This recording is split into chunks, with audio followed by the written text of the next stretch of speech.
Alrighty, folks, let's continue with Yarnslingers. And now, my pleasure to introduce Bill Fellenberg.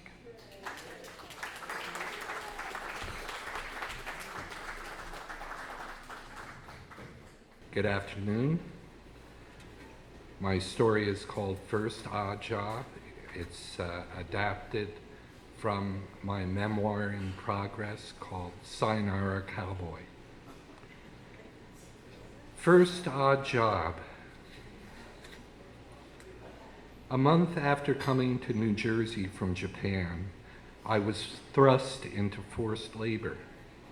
I was 4.5, a stranger in a strange land. A taskmaster snatched away my freedom.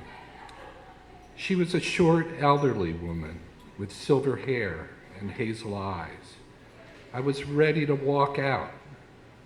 I told her in a fevered jumble of words and gesture that I wanted to quit.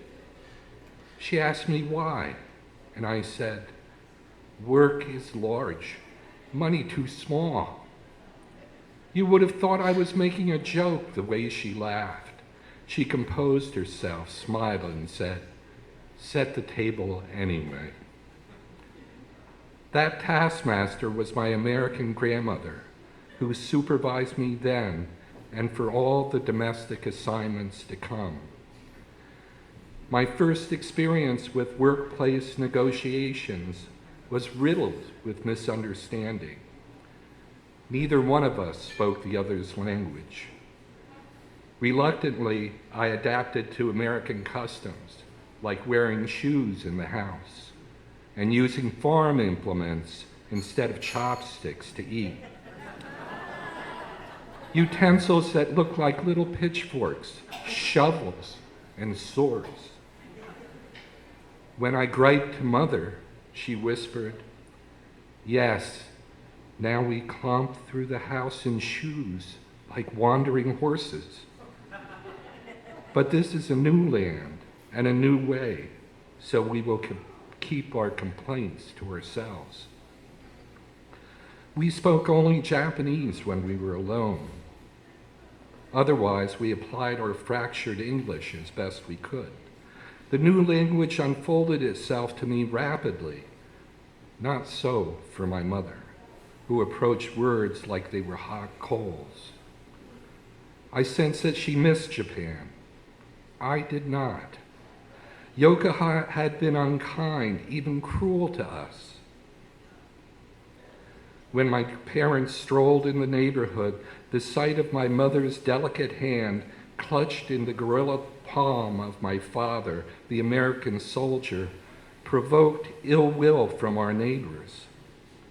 I was considered half human. My half Japanese, half American face stirred suspicion and disgust. The city was still crippled from the relentless attacks of American B-29s, punishment for the Japanese Empire's slaughter of millions. We left that behind us. You might think that a family which sustained itself in the ruins of that xenophobic empire would surely succeed in the new land on the bright side of the earth. We had come so far. Despite adversity, I believed good fortune would come to us.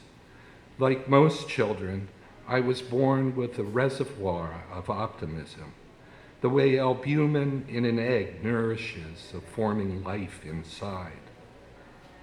But back to the labor dispute. The misunderstanding was about the 15 cents a week my grandfather gave me as an allowance, my favorite American custom.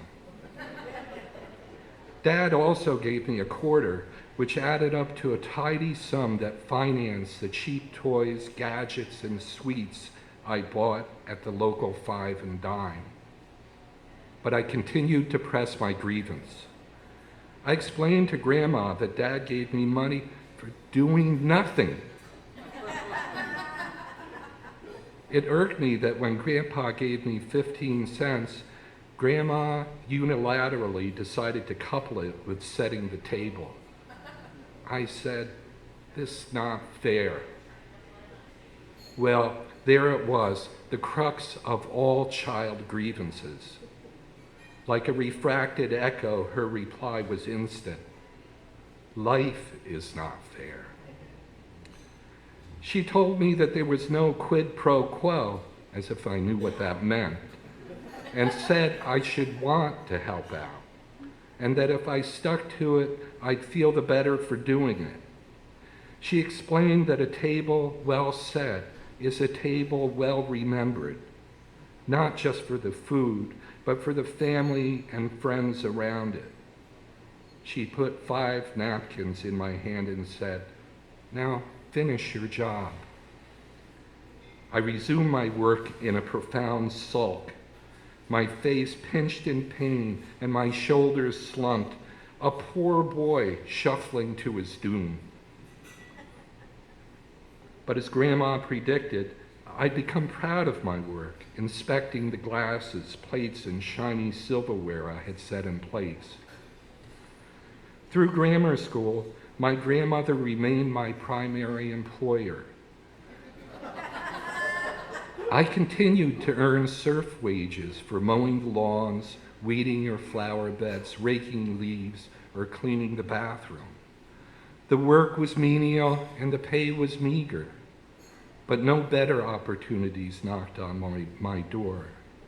She was generous with praise and sparing of criticism, always applied without anger. Looking back, it was as fine a training as any to build a life's resume that often glittered with achievement and sometimes dimmed with the frustrations of opportunities lost. This is what Dad and Grandpa called honest toil.